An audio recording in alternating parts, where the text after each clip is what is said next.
So thank you very much, Kathleen, for that nice introduction. And first of all, good morning, ladies and gentlemen. I want to give greetings from Frank Heinrich, our CEO. He would have been loved to be here, but due to some reasons, he unfortunately at that point in time was not able to make it over here. And from there, it's my great pleasure to give today a talk to you in this really historic day of class here in Washington. So thank you very much for having me as a speaker today at this National Day of Glass. My name, as mentioned already by Kathleen, is Matthias Muller, and with my responsibility at SCHOTT, I'm dedicated to glass. SCHOTT, as a glass, specialty glass manufacturer, is interlinked to glass, which is a really fascinating material, and someone who is coming from this industry, I would like to share my passion for glass with you today. As one of the most versatile materials, glass has immense potential to solve many of today's problems and challenges, including in health, energy, and sustainability. Over the last century, it has enabled major breakthroughs in various industries and played a vital role in historical milestones, helping mankind achieving major breakthroughs. On July 20th, 1969, 10:56 p.m., 500 million people were glued to their TVs as they witnessed the commander of Apollo 11 spacecraft Neil Armstrong set foot on the moon. Millions around the world watched in amazement as he announced one of the most historical phrases of all times. That's one small step for a man, a giant leap for mankind. This is one of the most memorable moments in the history of mankind, and we would not have been able to witness this if it wasn't for specialty glass. It was actually SCHOTT's glass that made it possible. Both cameras, the one you can see here, the Westinghouse Lunar TV camera and Hasselblad, were equipped with optical glass from SCHOTT. NASA chose to work with SCHOTT for this and other missions because they knew we have the best quality materials and had been relying on our optical glass since 1950s. Right before Apollo 11, we opened our first US manufacturing plant in Dewey, Pennsylvania, 53 years ago, at the request of the US Air Force to provide local materials. Thanks to those images, we will remember this event forever. And just as Neil Armstrong was a pioneer, so was the inventor of specialty glass, Otto SCHOTT. Specialty glass was first invented over 130 years ago and started with that man who had a vision. Otto SCHOTT, a pioneer with curiosity and passion for glass, was convinced that he could produce optical glass without streaks and bubbles. He performed hundreds of scientific experiments with precise calculations, and he developed a number of completely new glass types at that early times. Otto SCHOTT was the first to develop optical glass with precisely defined properties. Afterwards, he started developing glass for other technical applications. By using boron, he was able to invent borosilicate glass with special properties like extraordinary resistance to heat, chemicals, and temperature changes. Long story short, his scientific approach and his background breaking discoveries are why he is considered the inventor of specialty glass today.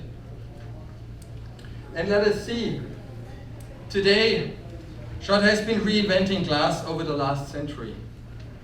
We started with one man's vision, which has turned into a leading global specialty glass company that produces tech materials across various industries.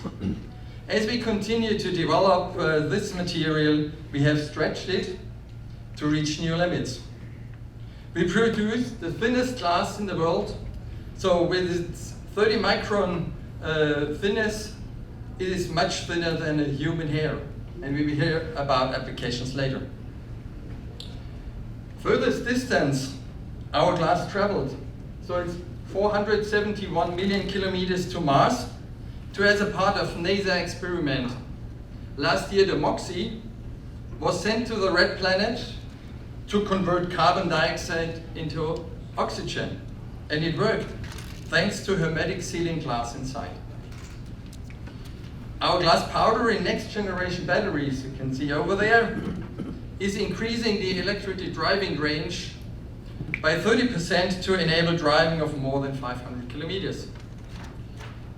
And every year we produce more than 1.35 million kilometers of pharma glass tubing, equivalent to 30 times around the Earth. And let's have a closer look to that. Every year, around 40 billion containers are produced by our company out of borosilicate glass. Since Otto Schott invented this glass, it has been the gold standard, and it keeps the drug inside stable and safe because it doesn't react with the content. Recently, we delivered vials for around 6 billion in addition to the 5 billion of Corning. So 6 billion doses of COVID-19 vaccines. And what you can see, all of our community is tremendously contributing to those efforts to get everybody vaccinated. This is the important thing to say. So vials are of course used for other vital medication like insulin, flu shots, and millions of people have diabetes. So for that, this is an essential part where glass really contributes. As more high-potency biological drugs enter the market, for example against breast cancer treatment or leukemia, they have more requirements for the container. And we have been advancing on the base of our glass to develop packagings that meet all the different requirements. So patients can rest assured that their medication is safe and that let it work to its fullest potential. And we are constantly improving our glass and the technology to adapt it to cutting-edge medication with new production technologies and protective coatings. So one of our leading production sites for this new technology is Lebanon in Pennsylvania, which actually turned 30 in February 22. Looking further into bioscience, we mentioned how important it is to treat patients with medication in its purest form. However, we first have to have diagnosis the patient. And here glass plays as well a big role. Diagnostics need to be reliable, affordable, and quick. The sooner you can diagnose someone, the sooner they can be treated. Which is why point-of-care diagnostics is becoming so popular. Tiny labs on the chip, which you can see here, enable quick medical decisions in any location. What is only a few millimeters to a few square centimeters wide is actually an integrated microfluidic system of several laboratory functions on a glass substrate. With leading-edge laser technology, you can create the required small channels and structures. And with this technology, tiny amounts, picoliters or microliters of liquid can be analyzed completely and automatically without sending them to a huge lab. As we see increasing demand in this field for glass, we will be opening up a new facility in Arizona this fall. And this is a strong increasing activity of us here in the US, not only in Australia and Germany. Another important topic to touch, sustainability. We already heard about that. So we have just seen some examples on how glass is an enabler in improving health and making it more accessible around the world. Of course, We want to improve people's health around the globe, but at the same time, we have to also secure our source of livelihood, our planet. And glass has the power to support new energy and transportation solutions that are more sustainable.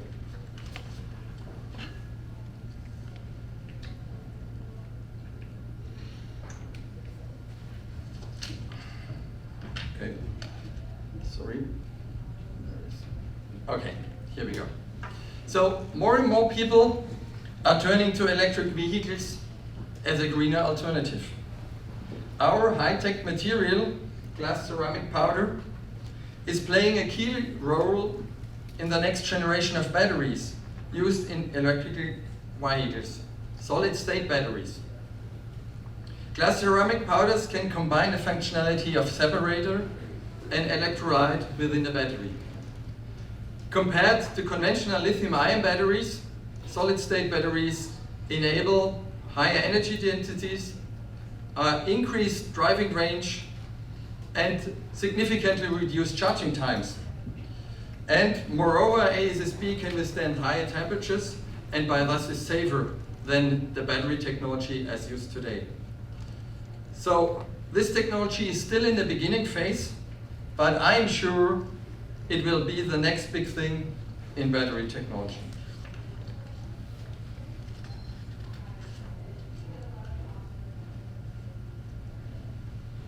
Replicating the sun's power with laser glass. The nuclear fusion is constantly taking place inside the sun. It is source of solar energy. What happens physically? Two atoms are forced together with so much power that they fuse into a single larger atom. This effect is the release of an incredible amount of energy. Scientists and engineers are attempting to copy the fusion of atoms on Earth, quite some decades. This technology could provide the ultimate, affordable, safe, clean, and carbon-free energy source.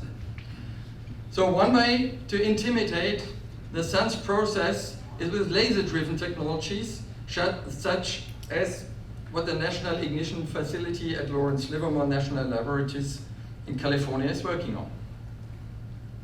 To put it simple, they focus high-energy lasers on a pellet comprised of deuterium and tritium, heating up its surface with laser power as high as 10 million degrees. The pellet is compressed until it implodes, generating a thermal nuclear burn, which yields finally the energy. Our laser glass is the heart of that ignition facility. It's the material that amplifies the laser light to that extreme energies required for the ignition. Last year, the NIF made a significant step forward, producing 1.3 megajoule of fusion energy output, which is 70% of the break-even of such a facility. So they are very close. And this motivated a lot of people and a lot of institutions and private sector companies to start up new activities in that area. By the way, recently in March, the White House announced the vision for fusion energy in the US. Background, this was motivated by President Biden's commitment to decarbonization energy production to mitigate climate change. So Schott in Douillet is leading the way in the development of advanced laser glasses to meet the challenge of fusion energy for systems like the new one being designed at a laboratory for laser energetics in the University of Rochester.